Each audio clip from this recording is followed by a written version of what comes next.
What if I told you that Alberta is not only on the cusp from separating from Canada and creating its own sovereign nation, but also creating a currency that is backed by Bitcoin?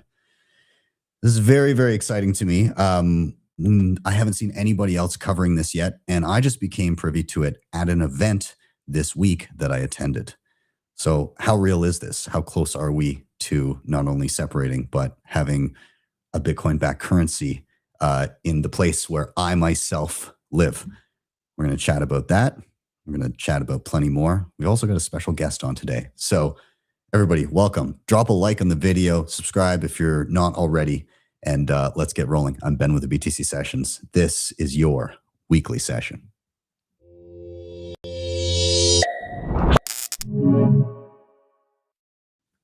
All right, I want to welcome to the stage, of course, my co-host with the most, Nathan Fitzsimmons, BTC mentor, but also we've got special guest, Robbie the Fire Bernstein. Dude, how's it going, man? I'm excited to join this Canadian revolution and probably get myself on another government list by advocating my support of it. Perfect. I feel like we're already kindred spirits here. I'm definitely on a few lists for sure. So, for people unfamiliar with you, can you let people know who you are and what you do? Yeah, I'm first and foremost a comedian, and also spew a lot of nonsense on the internet, both on the Part of the Problem podcast and my own podcast, Run Your Mouth. And I welcome people to follow my content. I say it's celebrate. Live in the future, celebrate being right, because it's incredible the information I pull out of my asshole. The track record of predictions that I've pulled right out of my ass and been 100% correct on is really, that's what NASA should be studying, is the inside of my asshole and its predictive qualities of the future. That's amazing. Next time I'm curious what the Bitcoin price is going to do, I'll have to look in your ass. Yeah, you can. Yeah, I welcome people. There's a fee though. If you want to get right up close to the source like that, you do have to pay. But I don't think we're gonna have any markers until we start floating around that 85 marker. But if there's a day where it's right around the 85, if you want to take a peek in there and see what it tells you, you might get a good indicator. There you go. There you go. Well, you heard it here first, everybody. Let us know. Drop us messages, and we'll get you early admission. So, now, Robbie, I want to familiarize you and the audience a little bit with what the hell is going on here in Alberta. What is Alberta? Can we start with that? Because if you live in America, there's just basically Toronto and other people. Yeah, that's pretty much what most people know of Canada. So Alberta, we are further west. We are not on the coast. That would be BC. So that's like Vancouver and everything. We're inland. We are north of Montana, and we're massive. So like Calgary, where I am, and Nathan is, we're about a 3-hour drive to the Montana border. But if we were to drive north of where we are, we could drive for 12 hours and not hit the border of our own province. And there's still other shit above that. So it's quite a large piece of land, and it is very oil rich. I think if you're comparing it to nations, where we've got oil reserves, like if you compare us to other countries, like just the province, third is how we would rank for like oil. Probably made the mistake. You should have gone to Venezuela. Alberta would have welcomed you. We welcome democracy, welcome freedom. Yes, exactly. Well, so, do you have any one person that we can steal and then just claim that we're running the country? Yes, Trump will broker that deal with you. If there's one guy that he can just show up, take, and then declare victory and then move on to something else. Yeah. You can arrange that theater and show with him. That's what he's all about. Amazing. Well, we're going to see how this independence movement pans out first, because we're in the midst of that. I'm going to bring up something. I was at an event on Monday, and so this was an independence rally. This is somebody else's footage here, but I'll let it play, and just to give an idea of. And Alberta is a province. I'll mute it here and just kind of show like the crowd. But Alberta is a province of around 4.5 million. Yep. 4.5 million people or so. And so this is just in our city here. But we had this rally, and it was pretty packed. Like there was a ton of people that came down. And so they had a number of speakers kind of go through and chat the case for Alberta separating and becoming independent. The way that it works is that to trigger a referendum, they need to collect signatures of 10% of the number of people that voted in the last election, which equates to around 177,000 signatures, which, based on kind of what I've seen, I think is a shoo-in. Like, I think that's a very, very easily attainable goal. And so, yeah, this event was pretty good. I quite enjoyed it. There was some pretty good speakers. The one lady that was speaking there, her name is Eva Chipiuk, and she is the lawyer that cross-examined Justin Trudeau after he used the emergencies measures to shut down bank accounts of all the protesters and everything. And so she cross-examined and was asking him when he became so afraid of his own citizens and all that kind of stuff. And she's a Bitcoiner too. She knows what's up. She's been debanked already for using Bitcoin. She comes to, we have like a local circular market, but she's great. Now, when it pertains to this movement with Bitcoin, while I was at the event, I became privy to a document that I had not seen yet. So this is from the Alberta Prosperity Project. Nathan, how would you describe the APP in relation to like the separatist movement? It's basically like a nonprofit education wing that allows them to organize and fundraise and kind of get all these events and things together. They're the ones that have been pushing this Alberta independence for a while now. They make some amazing strides and gains. Yeah. So I was there, and actually I ran into another kind of Bitcoin adjacent friend there, and she was like, "Have you seen this document that they put together, the APP?" And so this is The Value of Freedom, a draft fully costed fiscal plan for an independent Alberta. And so it goes through a ton of different things. Yeah, I'll hold on one sec here. It looks very official. There we go. Okay. Yeah, so this document, The Value of Freedom, draft fully costed fiscal plan for the independent Alberta. It goes through like a ton of different stuff. So, like what kind of revenue is available, estimated cost for replacement of federal services that we do currently use, the pension plan transfer, like how do we do policing? Like what are we going to have to pay to replace, all that kind of stuff. And the interesting thing that was shown to me was, of course, we got to figure out a currency. And so when you go to page 22 of this document, anybody can look this up right now too, currency considerations and discussion. And so what they came to was, following its independence from Canada and declaration of sovereignty, Alberta introduces the Alberta dollar and its national currency to cement economic independence. To facilitate a seamless transition, Alberta temporarily adopts the US dollar, capitalizing on its global stability while developing the ABD's framework. The ABD would partially be backed by a newly established gold, Bitcoin, and oil reserves. Gold for its international recognition as a store of value, a strategic Bitcoin allocation to embrace decentralized finance, and a newly established strategic oil reserve leveraging the province's vast oil wealth. The oil reserve, securely stored and transparently managed, bolsters the currency's credibility by tying it to Alberta's energy dominant sector, as well as together this backing of gold, Bitcoin, and oil basically positions it as a stable and innovative currency.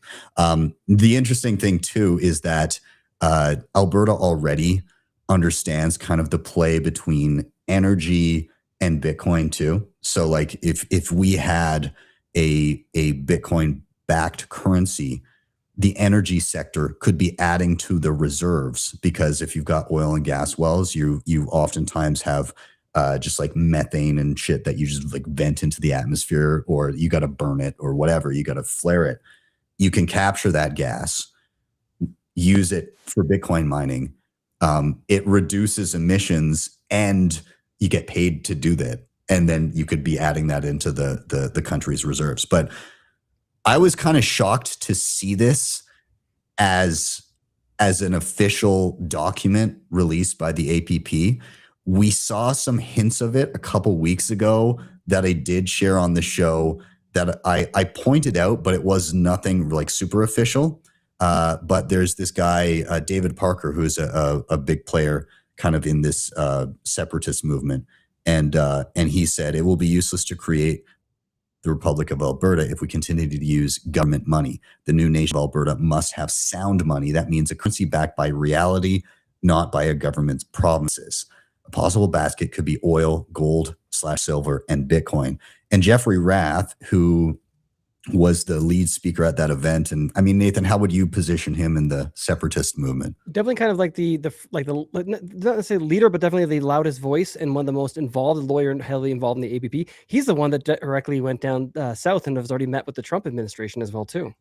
Yes. Yeah, exactly. And so it's it's very interesting to kind of see this playing out. Now, Rob, I'm going to get your takes on this, but I want to pepper in a couple of the American side of things that are coming in here, because we had your Treasury Secretary basically saying like, oh, we support Albertans being independent. I'll play you the clip here so you can hear him. Northern neighbor. That's even with all the oil and the natural resources coming out of Canada. Texas is still larger. Well, look, Alberta is a wealth of natural resources, but they won't let them build a pipeline to the Pacific.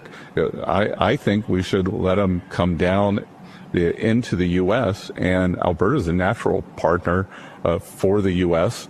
They have great resources. The Albertans are very independent people. Rumors that they may have a referendum on whether they want to stay in Canada or not. Sounds like you may know something up there. Look, people are saying, people are talking. People are talking. People want sovereignty. They want what the U.S. has got. Because when I look at Europe, how can they have sovereignty? They don't have immigration sovereignty. They've let their borders be overrun. They don't have economic sovereignty. They are dependent on China.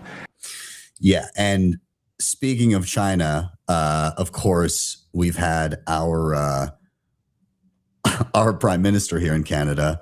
Remember when you asked who you could have them kidnap? Yeah, there you go. This is the guy, Robbie. If you need, just send in a quick SEAL team right here to this guy. Anyways, he's been screwing over kind of our relations with the U.S. in terms of trade, and instead meeting with China. And so we've got, of course, Trump kind of threatening 100% tariffs on Canadians if that deal goes through. So I'm rambling a whole bunch here, but I do want to get kind of your reaction as an American to Alberta trying to get the hell out of Canada, a potential Bitcoin-backed currency, the chats with the U.S. here. What's your feel here? This was a wonderful 12 minutes of a fantasy novel that I greatly enjoyed hearing. And while you guys are very chipper, nice people, you love your Bitcoin, you'd love to be free. Here's what I hear as I'm listening to all this. Mm-hmm. First and foremost, we are slaves to the nations that we live in. They're slaves and they like our tax dollars. And the idea that firstly, no nation across the board, they all want their customers and they want their loyal customers who are locked in there and paying their taxes. So across the board, there's not a single government in the world that wants they don't want California seceding. They don't want anyone seceding anywhere. They don't want that happening because that's bad for their business, which is you're stuck here using our currency and we're going to tax you. It's the idea that you're just going to leave Canada and no longer have to pay taxes to Canada and then also take the rich oil reserves and Canada's going to be okay with it. It's not happening. Now, what you're flirting with, which is interesting, is can we break up with Canada and be married to the US and basically switch teams here? Can we partner with a different mob boss? All right.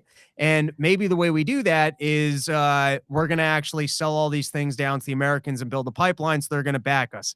Canada's not going to be okay with that. So you know what's really going on here? This sounds like Donald Trump, very aggressive negotiating moves of, I guess, are we talking about the Keystone pipeline that was supposed to go through this area and that got shut down? All right. So this is the Donald Trump show for leverage of, hey guys, if you don't start approving these things, guess what? Alberta's going to secede and we're going to recognize it. But I listen, I've been wrong on things before, but this all sounds like not going to happen. Yeah, I love it. Do me a favor, go back and check your asshole and make sure the prediction is correct. The thing that I think that gets lost in this is and again, it comes down to the practicality versus like even necessarily the legal as well too. But if you remember from when we were a little bit younger, I think we would have both been a little bit younger at the time. Quebec already set the precedent for this.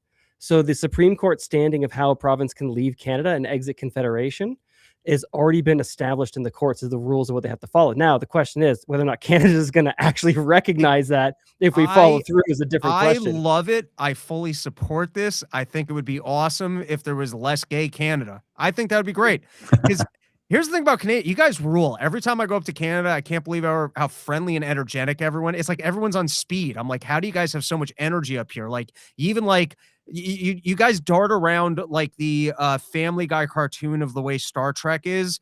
Like, that's the way you guys move. It's like chaotic motions, and you're so friendly and you're so chipper. And I'm like, how are you people suckered by socialism?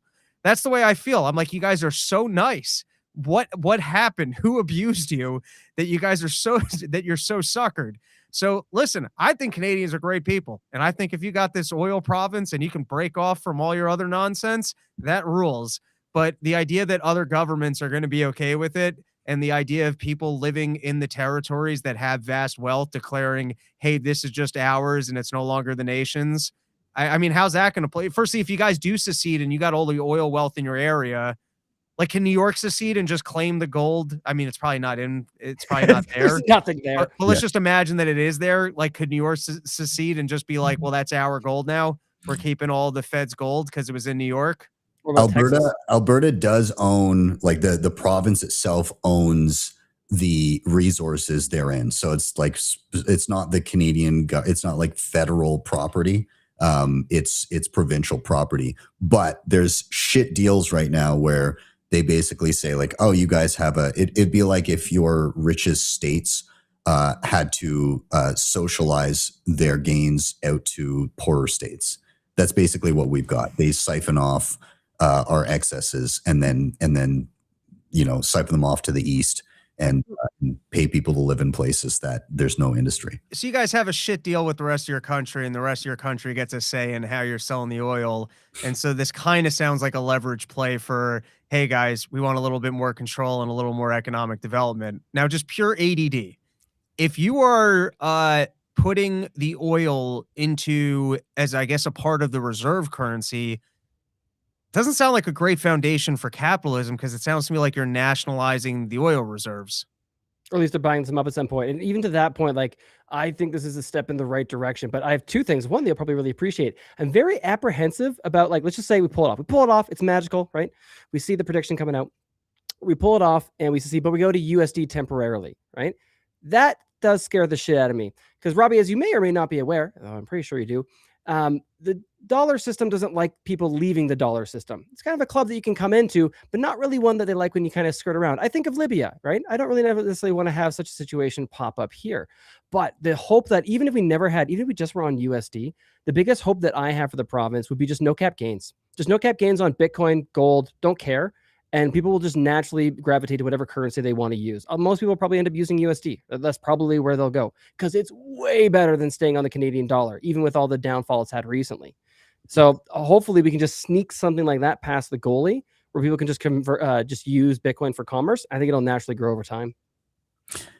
I want to throw in some fun reporting on some of this stuff too, because the people that are kind of watching this are not fans of what's going on here. And so Jeff Rath and a number of people that are kind of on Team Alberta have chatted with the Trump administration openly.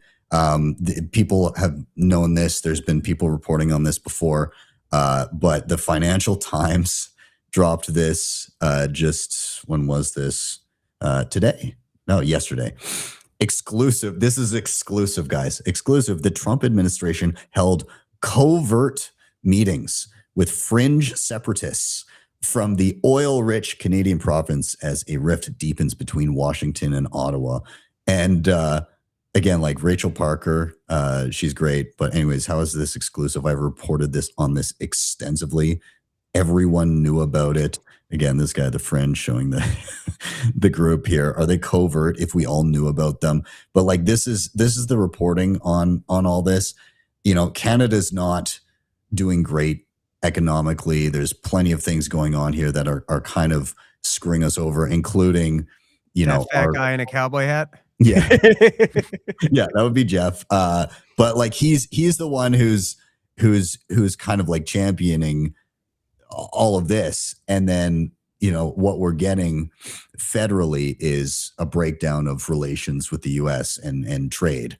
But then we have our Bank of Canada, which we're already economically screwed here, that is trying to point the blame at Trump for our economic woes instead of just horrific policy over the past decade.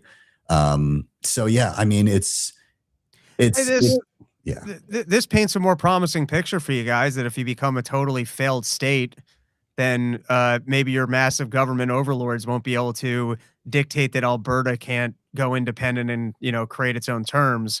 But the rest of your country is going to fall to shit. Yeah. Oh, it's the Soviet Union. It could be the Soviet Union all over again. That's like the minor white pill that we have there. And even just to like outline this too, you're absolutely right in the sense that Trump will totally play this to his favor as a negotiating chip, whether he's in favor of it or not.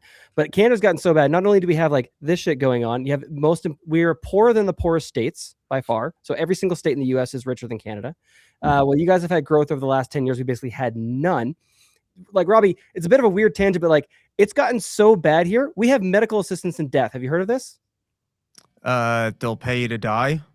Basically, is that the Canadian healthcare system is so goddamn atrocious that sometimes you can't get treatment, but they'll offer to kill you. So about 1 in 5, 18% of Canadians die from euthanized by the state. And even last week, I was reading that we had the first instance, and I'm sure it won't be the last, of someone who had like power of attorney for their spouse. They said no, but the spouse got them reevaluated and they were euthanized by the state. So we're already at the point where the state is euthanizing people. Do you get like a menu of death options? Oh yeah, you go right into the suicide booth. It's just a suicide booth. You can't like death by heroin, death by like they don't give you some options of how you want to pass. Old school electrocution, Jump out back and shot. Yeah, building, hop off. That'd be kind of. You guys kill at what's the average age of a person being euthanized by the Canadian government? It's got to be up there. Like the average age of death is somewhere around 80. But like even just recently, there was a really controversial case because we had a guy who was 26 who he had like chronic pain and depression, but multiple doctors were like, no, we're not euthanizing a 26-year-old for depression. This is a really bad idea. But he just kept shopping around until he found one doctor that was like, yeah, totally, I'll sign off on that. Yeah. Yeah. Now again, heroin and coke are basically legal in Canada, so they might be fine with that. It seems like a reasonable way to go. Just doctor administered heroin. Yeah. Yeah. It's an interesting time to be a Canadian, but you know, I do want to kind of, you know, we'll table a little bit of the Canadian Albertan rift here, and I do want to, Rob, I want to get your takes on kind of some of the broader things that are happening both in the U.S. And outside of it. But I was going to bring up, and I'll get the tab here. Nathan, did you want to maybe touch on this? You had thrown this in here, and maybe I'll just punt it to you for a second if you wanted to touch here. No, 100%. So we've got Trump basically posting on Truth Social that they're moving into, what is it? They're moving the aircraft carrier Abraham Lincoln, moving towards Iran right now. It seems like we got a lot of saber rattling going on with Iran and kind of constant tensions in the Middle East. I don't think the American public has an appetite for any more conflict over there. But Rob, I really want to get your take on this in terms of if we're looking at possibly more escalation with Iran in the Middle East, or if you think this is all just kind of maybe geopolitical posturing or just saber rattling. You know, Donald Trump's a wild card, and he likes to put on a show, and he likes to ramp up. And, you know, apparently we run Venezuela. We're invading Greenland. He likes to make grand claims and then just slowly walk away from them. I recently covered this on Run Your Mouth, my circle of Donald Trump, where it's make a great claim, walk it back, pretend you're negotiating, move on to something else.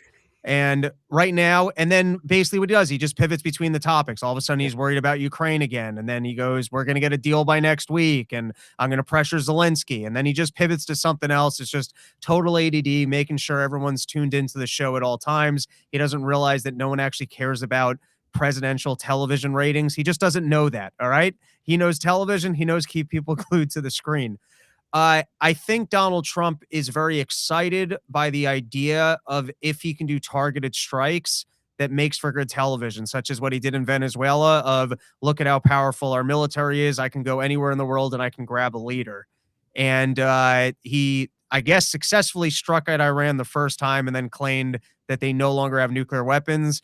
It was ridiculous to claim that they were within a breakout window. We don't know where they moved the enriched uranium to. And after this single strike, they're no longer within that breakout window. None of that made sense. But that was his claim, was they learned their lesson. They're not going to do nukes. Now it's 6 months later, and he's already going back to we have to keep them from getting nuclear weapons. So he's contradicting what he had stated earlier.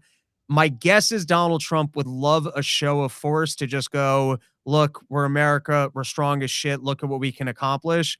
And I think the reason it didn't strike the last time was Israel basically called them up and said, hey, we're not prepared for this fight. And I'm going to guess that even at the moment, people are letting him know that they can hit our bases. And unless you want to do a full invasion that the American public will hate and is going to be a disaster of a fight, this is a bad idea.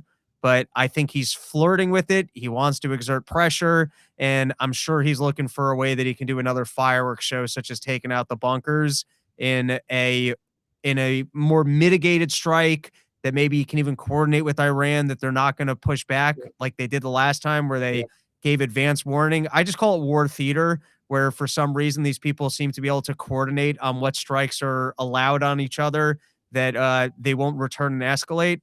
So I'm rambling here because the answer is I don't know. Donald Trump doesn't know. All right. I'm curious though, even just quickly, because not everyone is an autistic libertarian like we are. The Venezuela strike, what was kind of like boots on the ground general sentiment about it? Would you say like most common people kind of in favor of what happened there, or was there still kind of hesitation or concern? I think you're talking about just average American. Yeah, average American. Yeah. Yeah, well, sadly, I live in a feedback loop and don't leave my apartment much other than when I talk to Dave Smith on a podcast and we mostly agree on things. So I don't know listen, I think Americans do like winning. And I think that the war machine has a problem of that we're 30 years into failed wars since World War II. And you can argue that the actual military engagements were successful, but we hung out too long to print, profits for our deep state and our, war manufacturers, the military industrial complex. But Americans don't want more war. And particularly they don't want more war when you had a guy talking about America first and fixing our country, and they don't really see how this pays dividends here. No one sees it. Nobody sees the pitch. Nobody's that concerned about Iran striking the United States of America. Nobody wants to spend more money supporting Israel.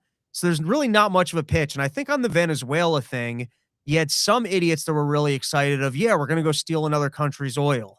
I'd put that at 30% of dumb Republicans who are like, hell yeah, America first. If we can steal something, let's go steal it.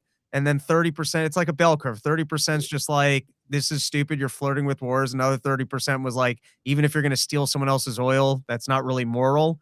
And at the end of the day, I don't think we're going to get a lot of oil out of Venezuela. From what I understand at current prices, it's not quite profitable. And the investment that you're looking at from companies to go back in there when they've gotten cheated out of their investments before. Exxon said, we're not interested. Yep. So listen, Donald Trump apparently runs that country. So we're still not even sure what that means. But for this idea that,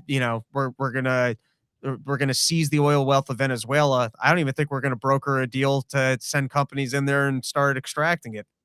No, fair enough. Speaking of fun, controversial topics, Ben, do you have anything else you want to ask? Yeah, actually, I'm curious as a Canadian looking down from the ice wall and seeing the clusterfuck of everybody with ice and the counter protest to ice and all this shit. This Alex Preddy, is that how you say his name? Alex Preddy, the guy who got shot there that is now deceased. Again, I've kind of watched and I've seen the clips and I've seen the shortened ones of when he's, pinned down and, gets shot. And then I've also seen the clips of him kicking out taillights and, being provocative before that. I think myself and Nathan both de facto aren't fans of the state, but there's also this, I mean, like, okay, you look at the Canadian protests. There was a ton of people. Yes, it was like disruptive, but like also it was pretty like respectful. Like, and when anybody was out of line, actually causing trouble, most people there were like, fuck out of here, man. Like, what are you doing? And so when I see somebody like kicking out headlights, coming down armed and in that situation, I don't like that person got shot by a bunch of people, but I'm also not surprised that it happened. So I'm kind of just curious your general take on what you've seen with that whole situation. Well, firstly, Canadians are so funny where you guys, yeah, you're not being polite, eh? Like, yeah, it's fucking United States of America are a bunch of dickheads down here. You go up to Canada, everyone's all white and friendly. It's not, that's not our culture down here. You just go over to Buffalo and see how much less tamer and friendly they are versus Canada. I think, listen, it definitely adds some context. We previously didn't have that clip of that altercation where he spit on a cop and then was kicking out the back tail light, which clearly indicates the fact that at least in other instances he was there as an agitator or provoker, whatever language you want to use. Now, I think that the problem is in the clip of where he was shot and killed. It lacks any context to suggest that at that time he was doing something to actually provoke the police or had done anything violent towards the police. All of the videos from the earliest one I've seen, which is a car driving by, he's standing on the side of the road. He's got his phone out. I'm sure he's there documenting what they're doing. Maybe he's yelling obscenities, but cops walk over. They violently shove over a lady. Yep. He put his hand on a cop, which is a mistake, particularly if you're armed. This guy's not a bright guy. All right. These are stupid decisions. You probably shouldn't go out protesting with your gun. It's legal to do it. It's probably not a good idea though. And so, but anyways, he's there, sees a lady get pushed over. It looks to me like he puts the hand on the cop to be like, hey, that's enough. That's a lady. More of a trying to break things up type deal. I mean, the idea that this guy was there to kill a cop, he had a gun on him. If he was there to be violent towards the cop, he would have punched the cop in the face. So all actions would suggest that he was not there to attack or do something violent. To even attacking a car is different than actually, throwing a punch at somebody. Don't spit at people. If you spit at people, you're kind of, in my opinion, asking to be punched, and legally you should be allowed to be punched back. But there's a couple, like, the problem is, ICE is there under this claim of we're just going after the worst of the worst. Yet we have all of this footage of them seemingly harassing random individuals and racially profiling and asking for papers. So you don't really have the presence of ICE in the area as non-agitators. So you kind of have agitators on both sides. It kind of feels like ICE went in there to provoke the situation and to create a bit of a storm and fury and provoke people. And then you got these people who are really upset, who are in the streets yelling at them. So, like, both sides are kind of doing the same thing here. I wouldn't just say, hey, this is normal police activity and anyone out there agitating the cops, they have it coming to them because they're doing important work and, you're just getting in the way of them taking a pedophile out of your neighborhood. I think that ICE is also there kind of agitating and poking at the agitators. And you got these guys, firstly, in the first incident, the fact that they didn't arrest him is insane. If the guy kicks out, but that guy should have been in jail, so he didn't have another opportunity. Yeah. But instead, the ICE guys got out and they beat the shit out of him. So, yeah, you left the guy on the street after you beat the shit out of him to have another interaction with. He didn't learn his lesson. And then when you see that you disarmed, first you kick the shit out of the guy, you disarm him, and then you shoot him. That's not a good look. That doesn't look like the first one. I argued when that lady got into her car, disrupted a police activity, and then drove off. In my opinion, you've now turned your vehicle into a weapon. And even if the guy, even like it happens to be she did hit the officer, she did drive towards the officer. I don't think that guy needed to kill her. I think it would have been a better call to let her go and round her up later. But I'm just saying, once you turn your vehicle into a weapon, I think you are justified in killing that individual. If you've got a guy with 4 people around him who are supposed to be trained law enforcement and you've disarmed him and you shoot him, unless he was walking down the street before and saying, I'm going to kill you, I don't know how you justify that. Yeah. So listen, like everyone's kind of in the wrong because they're being idiots. I think ICE is being idiots in the way that they're going about trying to provoke the city. And I think that the agitators are out there also being a bunch of idiots. And maybe we find out that this guy was a part of some Antifa network with more nefarious intent and he did have it coming to him. But I think at the moment that killing was pretty horrific and the American people don't like seeing that kind of stuff. Yeah.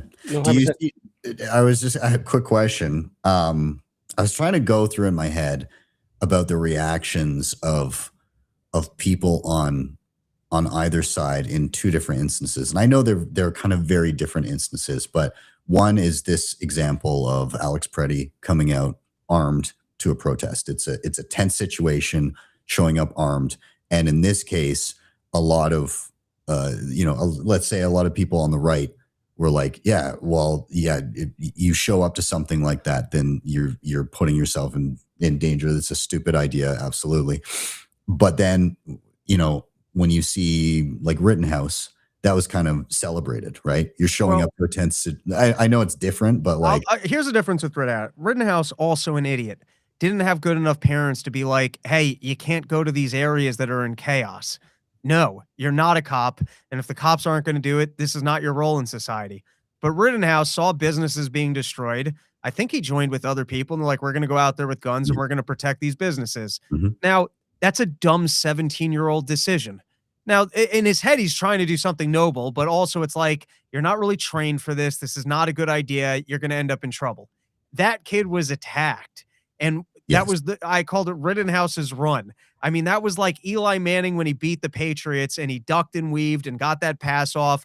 Whoever saw anything that was that like kid in the Matrix type deal of dodging and weaving, ending up on his back. So listen, that kid was an idiot for being there, but he went there, doing what he thought was good. And then he was attacked by people who were dumber than he was. And he was actually very good at using his gun when he was being attacked. That's a lot different than unarmed person being killed by law enforcement, which Mhm. should be trained to handle a situation better and escalated the situation when they shoved over a lady, which I don't know how you justify them shoving over that lady. It doesn't matter what that lady was doing. They literally walked over and mosh pit shoved over a lady. Like, so in terms of escalations of like who kind of did the first move, at least from what we see on camera, it's the cops. And the Rittenhouse one, I don't think, from what I remember, Rittenhouse didn't make the first violent gesture. He was attacked and shot back. Yeah. Agreed. I actually going to ask you, Robbie, too, because my tinfoil hat is glued on real tight and I have a hard time getting it off sometimes.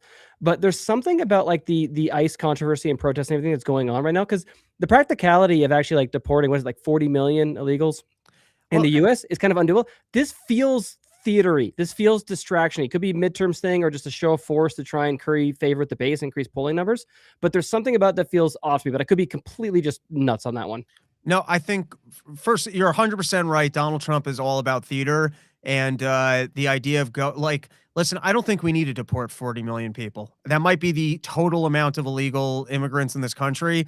I think that honestly, the coverage over illegal immigration is dishonest because I actually think big business relies on illegal immigrants for labor. We should probably figure out how to legalize that. It's a little bit stupid that government pitches us on governing and then just creates like these little legal loophole areas of things that they don't want to actually deal with. But I don't know that Americans actually want prices going up in line with having no foreign labor. And now maybe you want to say, well, we should figure out a mechanism for legalizing and what is the level of foreign labor. And yes, government should do that. Government should work with big business and figure out how many people we actually need working here. And then, having the paperwork and making sure that they're here legally. I do think that there was a effort under the Biden administration, which should be investigated, to bring as many people over the border as possible. Now, I don't know what their agenda was in doing so, but I think that it was intentional. And let's say on the upward side of it, there were 20 million illegal Americans in the country before Biden. And let's just go with that another 20 million came in. These are estimates, but let's just go with the 20 million came in. Okay. In my opinion, we need widespread deportations to correct for that and to change the incentive structure. So in the future, if you've got a liberal government that just wants to let people come in, people are taking a risk assessment that, oh, there might be a Republican after this, and I might go on this treacherous journey. I might actually get to America and be deported 2 years later. So I do think that we need a level of deportation. And I also think that there's other efforts that can be made to just make living here illegally less hospitable so that more people want to self-deport. I think the idea that we're going to deport 40 million people, I don't even think that's necessary. I think I think 5 to 10 million would probably cover let's just say 20 million came in over Biden. So if you get 5 of the 25, so that you're creating a 25% chance that if you sneak in, you're being deported, that might be enough to keep people from wanting to come in. I don't have perfect math on this, but and so the idea of going into the most hostile territories for rounding people up as being the most efficient way to do it is ridiculous. And I think it was more after the fraud story came out, which, by the way, take the FBI and investigate all the fraud. Go investigate Tim Walz. Like, you could have such a show of force that the American people would back you up on 100% of, yes, we are against fraud across the board, and particularly when it's being orchestrated by people who shouldn't even be in this country illegally and are sending the money outside of the country. That's where the show of force should be, is daily press conferences of unwinding the fraud and then arresting individuals who were engaged in that fraud, which no one will object to. But when he decides I'm going in with ICE into this territory that the people are not all that enthusiastic about, and then pretending that you're going after targeted individuals while you're going through the streets and asking people for papers and stuff. Yeah, I definitely think Donald Trump was trying to do a show of force. And in classic Donald Trump fashion, he didn't have much of a plan. And so now he's just backing down, because in his head, it's always just going to be the best case scenario of, oh, I guess everyone's just going to stay home and just go, oh, yeah, ICE is here, even though we hate them. And then we're going to round everyone up, and then they're going to love us and thank us afterwards. Guess, it's just classic Donald Trump of, let's just go with the grandest, greatest scheme ever, pretend like it's going to work out. And then when Greenland doesn't call us up and go, yeah, you own our country now, then you just walk down and go, oh, yeah, I guess I was just talking shit. I was gonna say, I think the administration needs you for marketing and messaging, and I'll definitely take that ask for Polymarket at some point in time. Ben.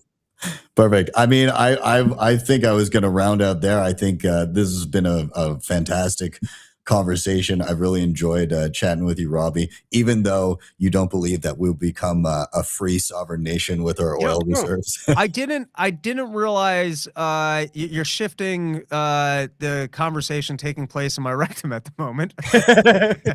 I didn't realize how much of a failed state Canada was, which I guess makes that a little bit more promising. But I just see the way playing out of, if Canada's going through a disaster and Donald Trump isn't really getting along with Canada because he's trying to bully you guys, and your stupid socialist government doesn't want to go along, which I get, fuck Donald Trump. We're our own independent country. You can borrow, like, the tariffs on Canada were stupid. It was mostly on energy stuff, which we needed. It literally didn't make sense. It was not in our interest. From what I remember, that's problem is with Donald Trump. It's so ADD, and you research a topic for 3 days and then he moves on, and you're like, oh, I'm an expert in something no one cares about anymore. But just think about like the way that it would play out. So if Canada is really having a hard time and Donald Trump goes, well, we get along with this area, so we're just going to partner with this area, I feel like the rest of the world's going to be furious with that, because people don't like the idea. Because think about, like, every other country starts getting nervous about their slaves. Wait, so are the slaves in X region that have blank resource just going to partner in selling it with Donald Trump and pretend like they're their own country? I mean, no other country wants that, because they need their slaves, they need their taxes, and they don't want the idea of, wait, no one even had to come in here and conquer our country to seize whatever natural resource was here. Like, think about every country in Africa that would follow suit with a bunch of people just claiming blank mine and going, oh, we're going to go on the like, it would be great for America. Donald Trump will be on the news every day going, look at how much everybody loves me. They all want to declare allegiance to America and just send us the resources. but I feel like every other government's going to raise hell over that. It'd probably look like a fourth turning, wouldn't it? Yeah, well, it would be interesting of cartels seizing resources from their own country and then aligning themselves with the United States and just sending over the resources. Hey, maybe Donald Trump does have, maybe this was 4D chess all along and he has a good plan. Maybe just got a horseshit. Well, I'll tell you what, I'll bet you a pint and a steak for the next time that we're in the same city, that we both get the referendum vote for the end of the year, and that we pull it off.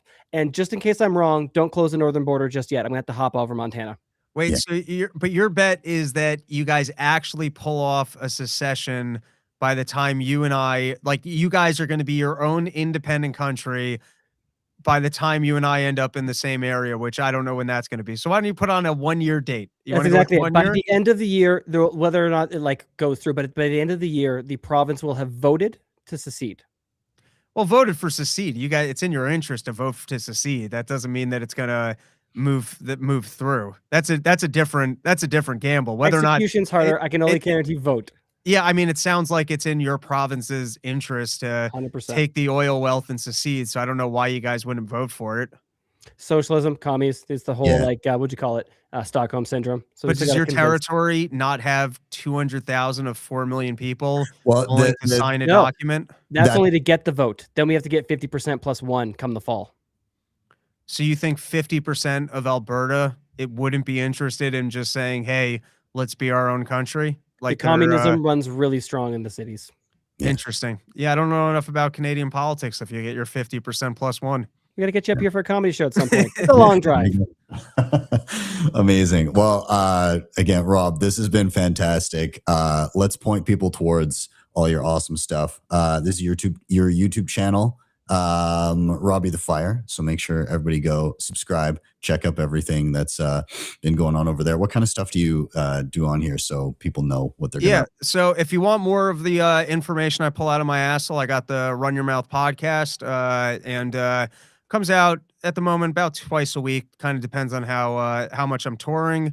And then the most recent comedy project I put out is up at the top. It's that series Porching, which was a mockumentary of my porch store, includes some stand-up. And, you know, I don't know that they were so widely watched, but they were well reviewed by those who took the journey and checked it out. So go ahead and check it out. Amazing. And then your website. Yeah. I mean, my website, I'm building it out and trying to get all the content there so that it's all on my page, hosted on my server, so that the internet can, I went through COVID and got repeated strikes on my channel. So trying to keep everything on one site. And I'm still working on that, but all of my content does stream to my site. I prefer if you watch it there versus being on YouTube, Twitter, or anywhere else.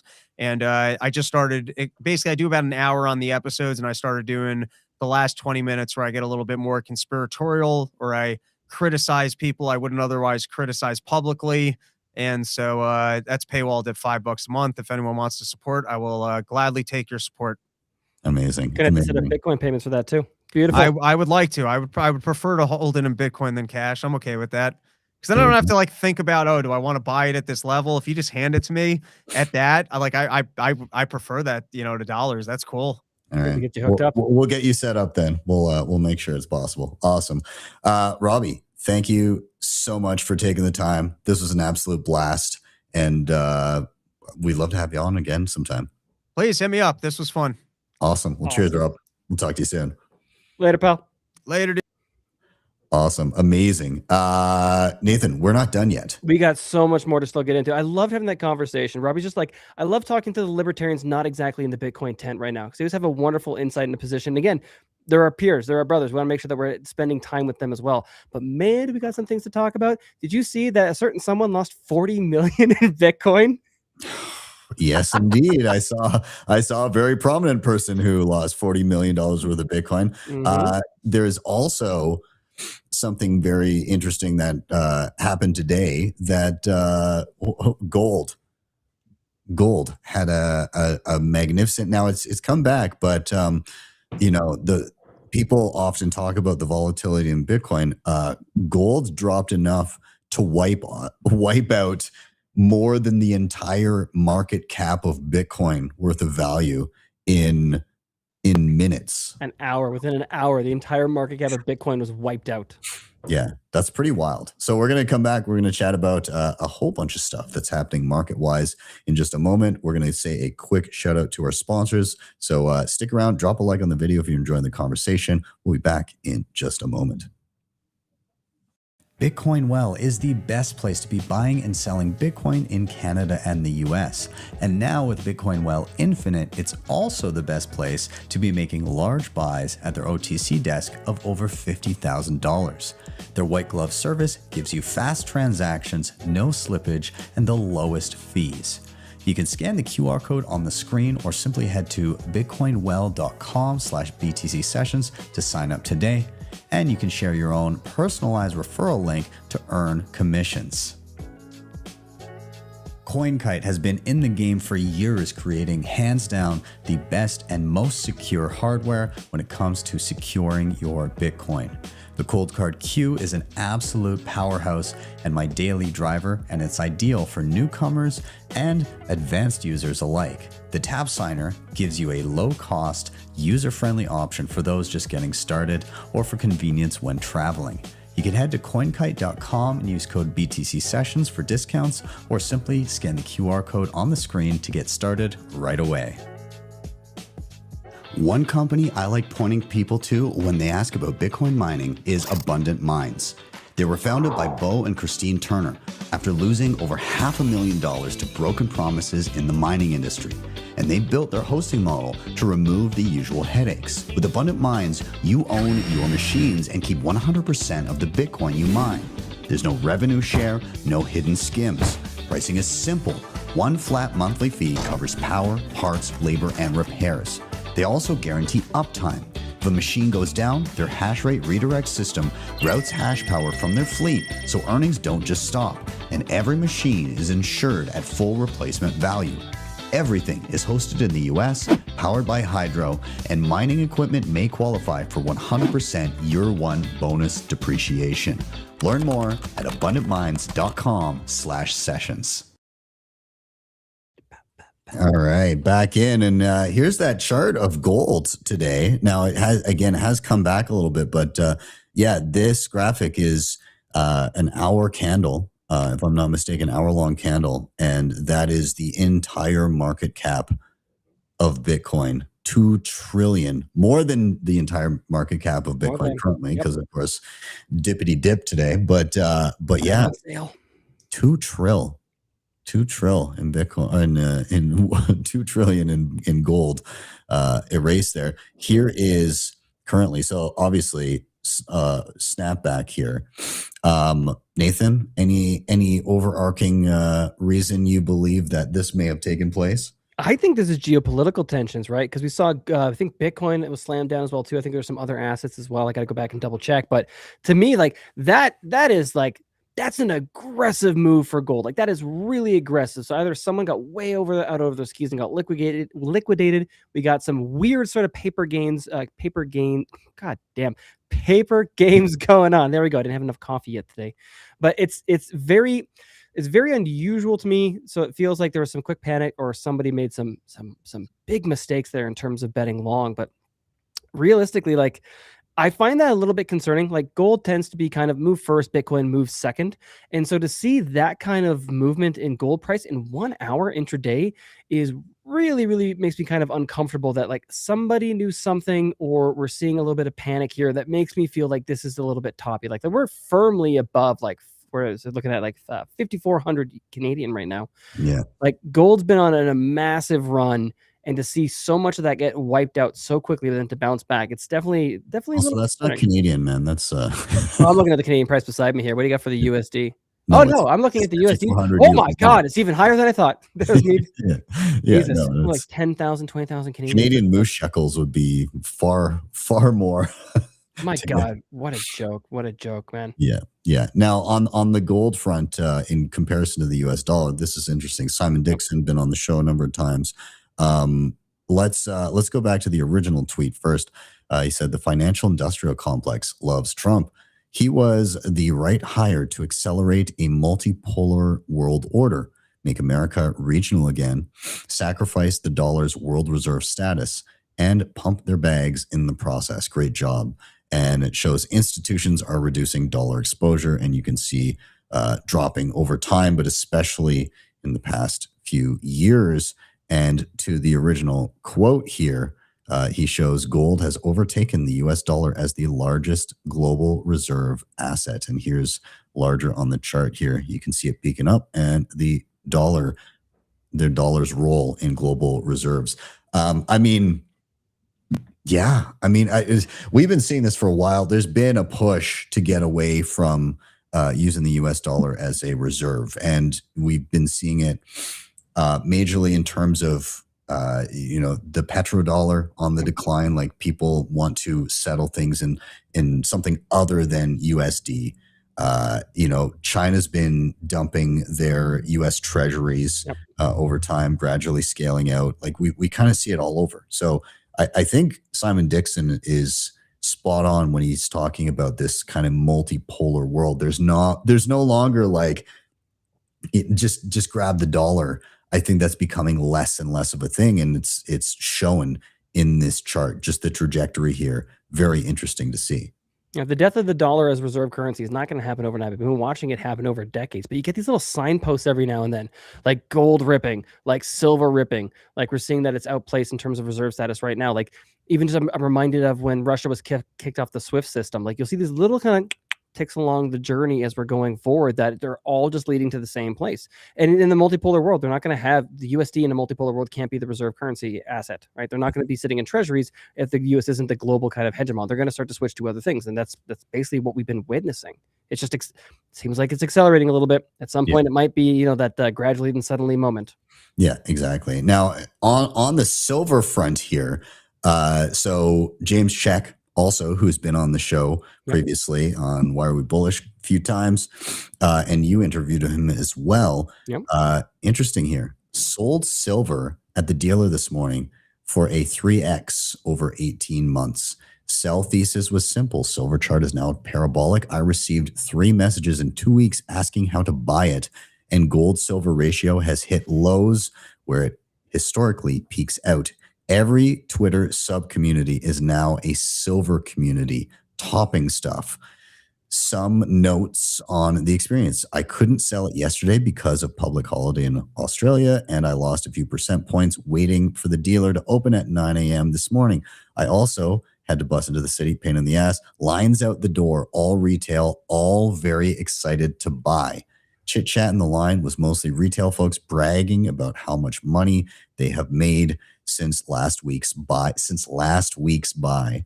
and why silver is now better than gold as an investment. Holy shit, guy. I'm reminded of the Hunt brothers, if you remember that story. Yeah, in shop, many of the buyers had no idea how to think about weights, coins versus bars, different mints, total noobs, or people who wanted the shiniest coins at whatever price. I was one of 2 sellers. Other guy was selling a fat stack of silver and clearly had been buying for a long time. Serious looking dude too. Sold 2% below spot price, so spread wasn't terrible. The whole experience was on 100x more time consuming, less convenient, and with lower control than a Bitcoin transaction. I couldn't sell when and at the price I wanted to. The spreads buying silver are heinous, and glad the spread on the way out wasn't too bad. Bitcoin fixes literally all of the monetary properties here. Silver should be used in industry. Leave the monetary use case to gold and corn. Staying humble and stacking sats with the proceeds. This description of his experience selling OTC like this was exactly my experience when I was working OTC in Calgary at a desk during the 2017 bull run at the top. And so I'll describe it for those that haven't heard this story, but basically absolute Wild West. Exchanges existed online, a little bit more difficult to use. A lot of people wanted in person. And so I got a job at an OTC desk, and it was it's like a shitcoin crypto type thing. And so I was on the path to, I never really had much exposure to anything outside of Bitcoin. I didn't know enough, but I knew enough to have zero conviction in anything else other than Bitcoin. Yep. So like, while I may have had some piddly other things here and there, I just never wanted to allocate much to it. And so think December of 2017, this was like near the absolute peak. We had gone from $1,000 at the beginning of the year to almost 20 at the end of the year. It ended up being, I think the actual multiple, it was about a 17x that year. So it was like 1,200 or something to 19 something. And so what I was looking at, a room with 3 desks where people were working. I'm at one of them. Every desk had a physical money counter. The room was filled shoulder to shoulder with people.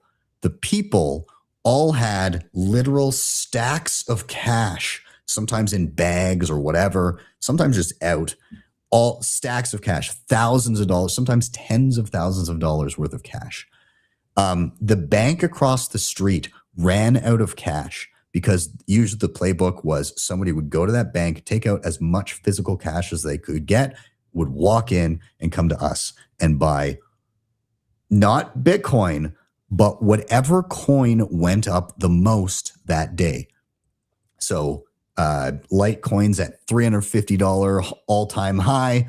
People basically kicking in the door, give me as much of that coin as possible, and just slapping bills on the table and just buying everything in sight that went up. No rhyme or reason. Nobody knew what anything was.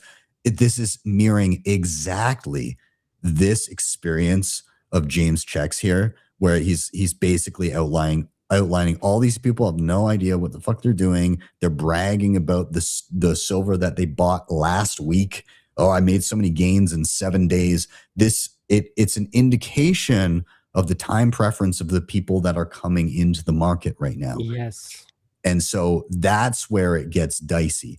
If everybody in line has had zero interest in silver prior, and now they're all piling into it, they're buying only because they saw the number go up. What happens when the number goes down? What do? What has the experience of what they're doing now told you about what their actions will be in the future?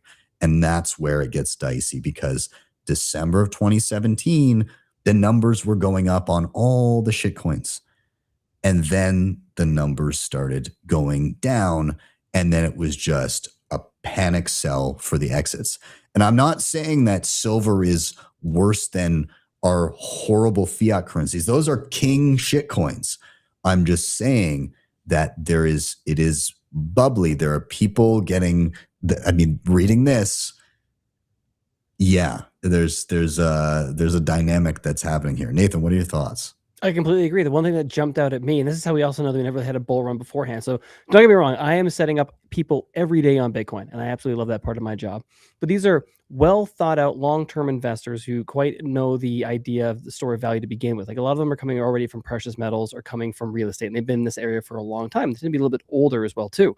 But over 2025 and so far this year, naturally, I have not received messages. I haven't got any of those messages. They came back in 2021. I haven't received any yet. So I received 3 messages in 2 weeks of how to buy silver.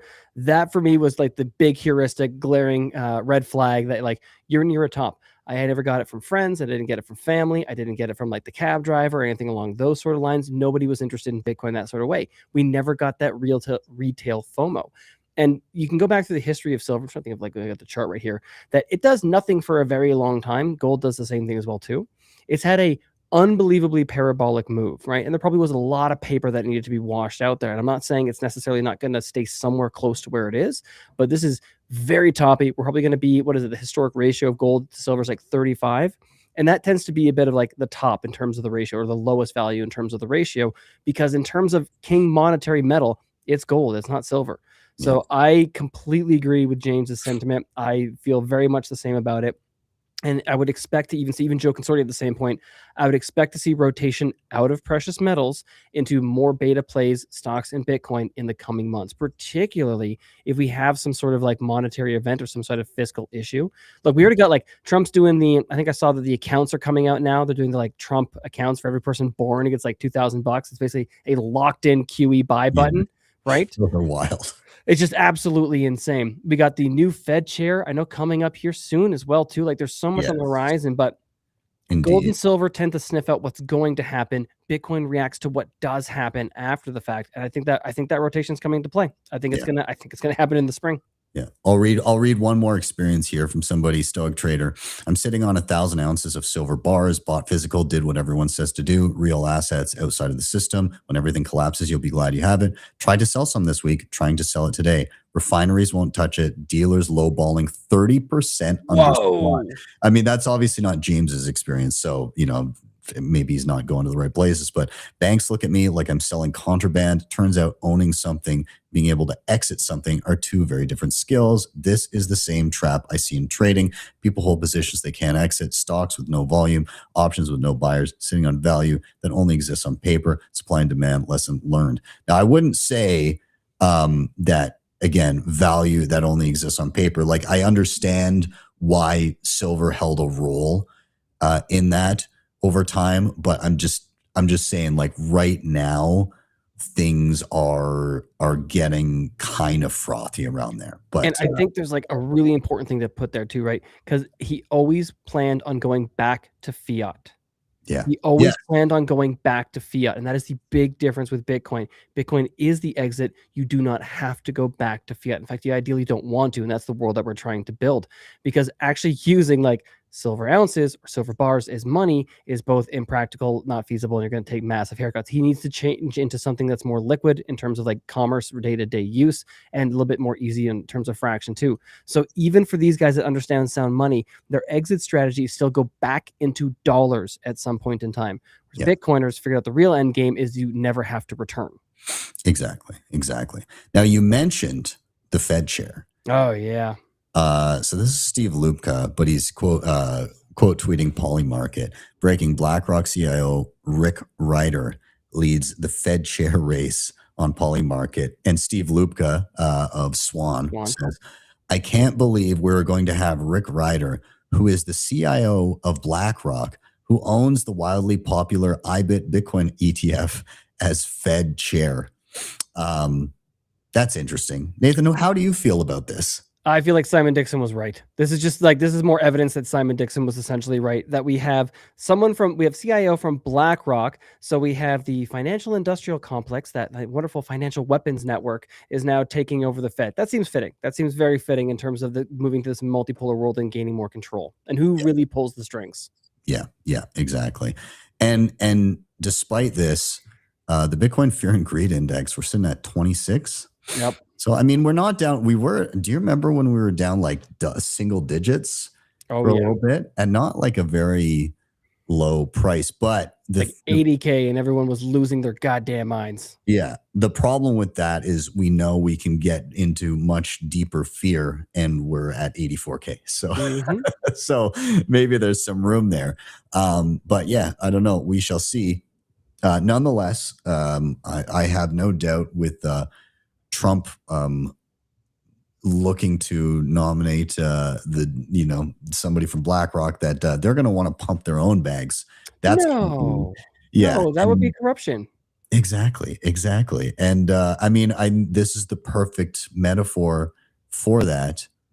Lynn Alden, quoting PC Gamer, Hasbro is being sued by its own shareholders for printing so many damn magic cards, quote, destroying the long-term value of the brand. And Lynn said, there's a lesson in that. So, I mean, have Lynn back on the show. She's so lovely. Yes. You have anything in the works? I don't know. Maybe a Lynn episode. Maybe a Lynn debate. Can neither confirm nor deny. That we may see Lynn again. Yeah. Now we do have one more segment, and it's going to start with a doozy. Somebody stole $40 million worth of Bitcoin from an entity that should have known better. You know them. You definitely know them. You definitely know them. We're going to talk about who that is when we get back. Stick around. If you're enjoying the conversation, drop a like on the video and subscribe if you have not already. We'll see you guys in just a second. Looking for a simple and secure way to manage your Bitcoin on mobile? Aqua Wallet has you covered. It's user-friendly and puts you in full control of your Bitcoin with secure self-custody. Aqua also supports Lightning and Liquid Network, making fast, cheap Bitcoin payments and asset transfers easier than ever. Plus, it even supports stablecoins, giving you ultimate flexibility. Built on open source code, Aqua is transparent, trustworthy, and perfect for beginner and pros alike. Ready to upgrade your Bitcoin experience? Click the link in the show notes or scan the QR code on the screen now to download Aqua Wallet today.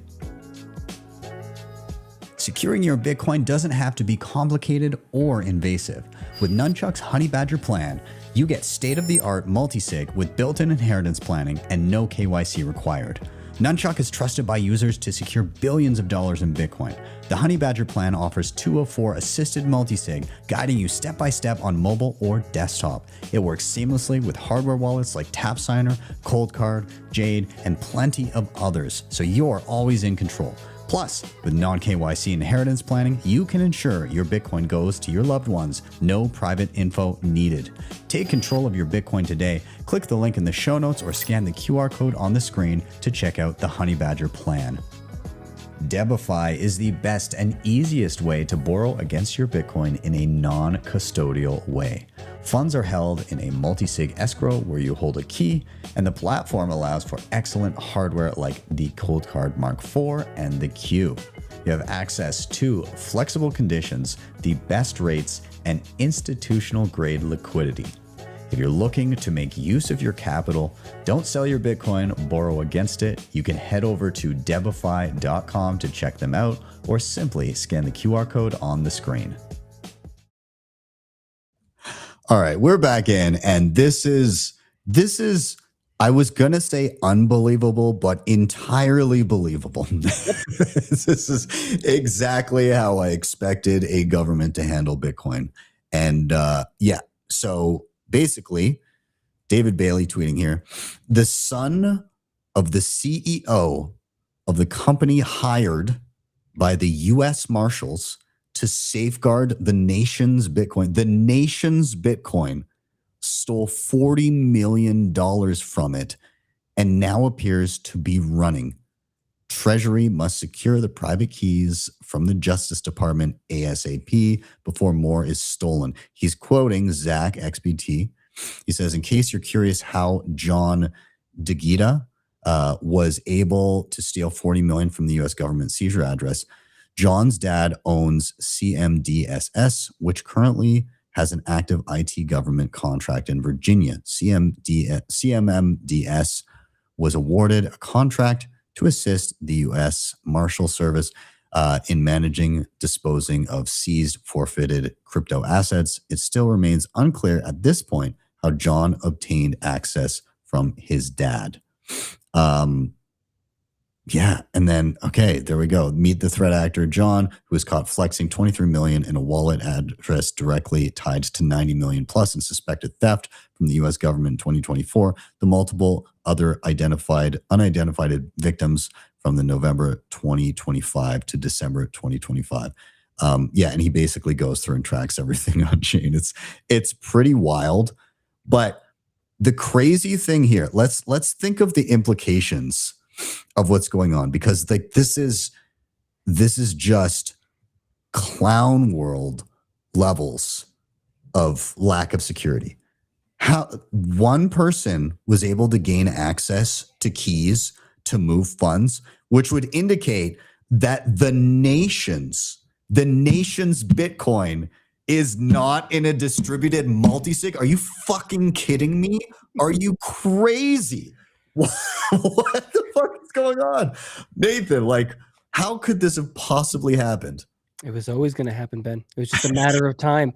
There's a reason. Why do we preach self-custody? not your keys, not your coins, to take responsibility, to learn how to use the tools, to level up your security over time as you grow in confidence and you broaden your understanding. Because even when the US government leaves it with a custodian, it's with a fucking custodian. It's only a matter of time. The FTX was not the last blow up. There will be another one. Someone will play stupid games. There's humans that are fallible. You have rotation in terms of staff and employees. People make mistakes. I had a conversation with Christopher Hadnaggy. He specializes in social engineering and getting into places you're not supposed to be able to get into. I'm sure if there's somebody that can move it, there's somebody that can be gotten to. This was always going to be the case. It's just outright embarrassing that it happened to be the U.S. government losing it too. And again, it's because the kid of the CEO, which lets you know just how secure those practices are. That company, like how do I short that company? Yeah, do they have stock. How could they possibly be ever hired for another thing ever? Like, I feel like they should immediately be bankrupt. Like, they must. That's unbelievable. Like, the kid of the dude running the company was able to get was able to, through his dad, access 40 million of the United States government's Bitcoin stash. That is batshit insane.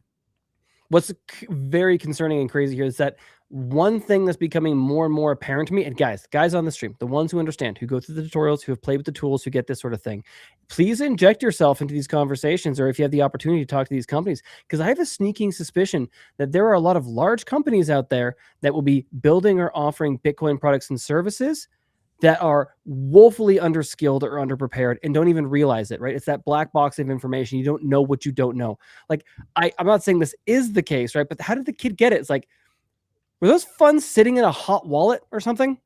Like, how bad was it that the kid, the CEO's son or whatever, could actually get access to it? And it would, again, not everybody watching here today, but you'd be surprised just how bad people getting into the space who don't have a Bitcoiner on their team, haven't been involved for a long time, will miss what is blatantly obvious to us. Yeah. This is a good segue, unfortunately. Speaking of, I feel bad, but it does need to be said. It comes from a place of love and constructive criticism. It does. What I'm talking about is I did drop a tutorial today. The tutorial was on Rumble Wallet. First, I'm going to talk about what I appreciate in regards to Rumble Wallet, and it's that it exists in the first place. And so it's coming from a place of, we want to enable our users to be able to be rewarded for their efforts in a money that cannot be censored, and we want to bake it right into the platform. And they've definitely done that. And so, that deserves a clap for the effort to make sure that people can be self-sovereign, and it is a self-custodial wallet. And so they've done a really good job there. However, and I recommend that you, even if you're not using the Rumble wallet, that you go take a peek, because it can be educational in what to look for in your own Bitcoin wallets in terms of, how does it function? Does it not have some of the features that it needs? And so here's the deal. First of all, this is a tipping, it's designed for tipping, right? Rumble, like, you create videos, people watch them, people tip. And so you typically think it's probably going to be small amounts. Somebody's going to send you $1 or something like that, a couple bucks, maybe 50 cents or quarter, whatever. But usually a lot of time it's small amounts. If you get something larger, it's great, but it's not the norm. And so what do we as Bitcoiners associate with small tips? Lightning, right? Lightning. You're going to zap somebody. People on Nostr, no, zap. We're sending fractions of a penny. It lends itself to small transactions very simply with very minimal fees. And this thing launched on chain. There's not even a Lightning option. It's not like the default was on chain. It's like it's only on chain. And so what does that mean as an end user? So when you have a Bitcoin wallet and you receive a bunch of small tips, the problem is that Bitcoin the fees are not associated with the total amount that you're spending. You can kind of think of it like if you had a wallet with a bunch of bills in it, the fees are associated with how many bills are in your wallet. Okay. And so it has to do with how much data is your transaction taking up. And when you have more bills, it counts each one of those in the expenditure. And so when you receive a bunch of 25-cent tips and they all aggregate and all of a sudden you've got like, a few $100s that you're sending out of the wallet, and you go to send it, the users are not going to understand what's happening, but they're going to get screwed when it comes to Bitcoin transaction fees. They're going to have tiny UTXOs in there. That's bad. There's another, unfortunately, really glaring problem with the wallet, and it's that your Bitcoin receive address is a single address. It's not an HD wallet where it generates a new Bitcoin address for each transaction. It is a single address, and it's just publicly accessible to look at as well, which means as a content creator, anybody can take that Bitcoin address, which is publicly available, go over to a block explorer, plunk it in, and look up the entire history of every tip you've ever gotten. Not just the tips that you currently hold in your current balance. They can see that too.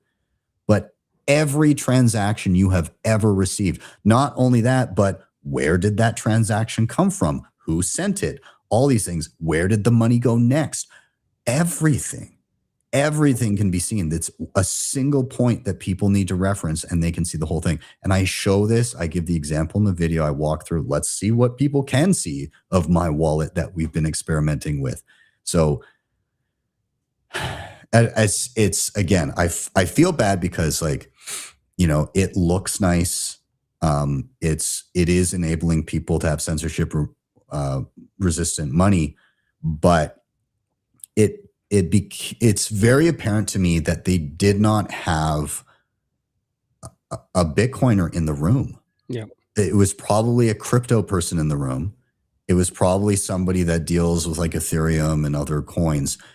And like in Ethereum, you have an address and you can kind of just see everything like that. And that's not how it should work with Bitcoin. There's very real privacy implications to that. So like you could go see an artist and maybe it's a new up and coming creator and all of a sudden they get massive tips and they could be painting a target on their back. Not to mention it's forever. It's forever. Somebody could go back and be like, let's see what they got back in the day and audit that and be like, oh geez, that's worth $5 million now. Let's go to that person's house. It's scary. Nathan, I mean, what's your take here? I agree. It's so first and foremost, like I agree that the direction that Rumble is taking is the right direction.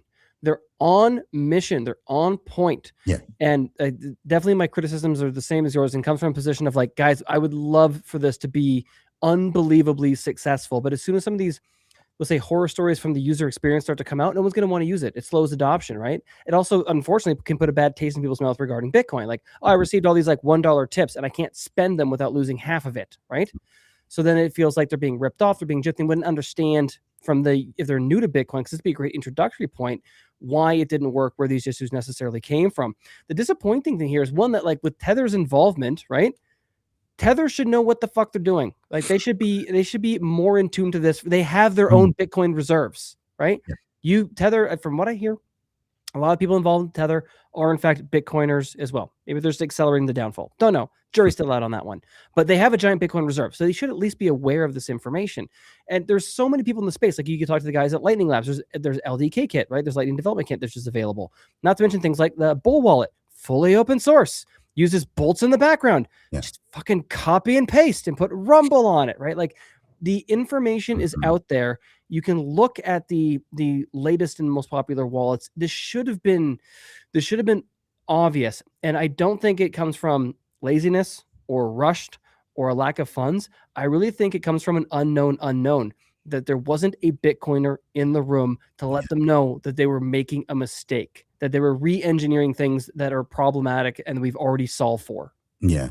Yeah. Like I did I got some early access and I was playing around and these questions came up and I was like, oh, do you guys have lightning? And no, I will say they're going to have lightning on it. It's going to be Spark. So like there's different trade-offs there, but like it's still for better functionality still like, so that will solve a lot of these problems that we're referring to, but that should have been launched. They should never have launched it without using either liquid and bolts in the background or integrating lightning some other way or using Spark. Like it should have been for this exact purpose, because your biggest cohort coming in is probably going to be initially, and you want it to be so seamless and so smooth and so good that they love it, they talk about it, more people come on board. Yeah. And so I think, you already said it, but it's so important to have a Bitcoiner in the room. And like you said, they don't know what they don't know. Yep. And so if you bring in a crypto person in the room and you're implementing Bitcoin, like look at the crypto wallets out there and look at the Bitcoin functionality in them. It's typically awful. Yep. Right. It's typically, it's just the user experience is not, they treat it as if, and sometimes there could be an ulterior motive for like these crypto wallets. It's like, well, we want to support like other networks because those are fast and and also we don't need the legwork to understand how Lightning works or implement these other things. I'll give it. This is the one nice thing I'll say about the fucking Monero bros. Okay, at least they're privacy minded and conscientious. Right, I disagree with them. I have my reasons. I'm not going to get into it, but they tend to be mission aligned. Fellow travelers, if you will. I think they're wrong, doesn't matter, but we kind of have at least somewhat of a similar goal and thought process ahead. When you're dealing with crypto people, it reminds me of trying to sell silver. They have no intent, they don't care about privacy. They have no intention in staying in their crypto. They're planning on going back to fiat. So what would they care about the functionality? They're never going to use it as money. They'll claim that I think it's maybe going to be as part of like the narrative to sell the fucking thing, but they don't think like we think, because they're just looking at this as a get-rich-quick scheme investment, not a change the world for the better investment strategy, savings account, technology. Yeah.